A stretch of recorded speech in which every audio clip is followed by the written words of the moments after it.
Kinwestiyon ng showbiz personality na si Sam YG ang naispatan nito na government vehicle. Paano ba naman kasi isang pickup truck na may pulang plaka ang may dalang mga maleta? Saad tuloy ni Sam YG, mukhang may delivery na naman ng bilyon-bilyong pera.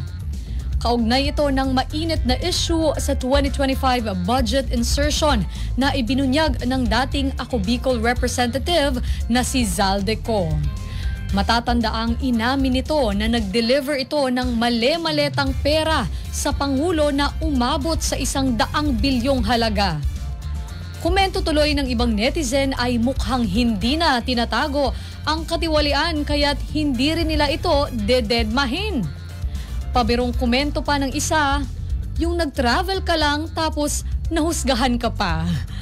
Ano sa tingin ninyo ang laman nito mga kaabante? At baka naman damit lang at pagbabakasyon lang ano? O ano kayang laman nun? Or baka empty luggages lang?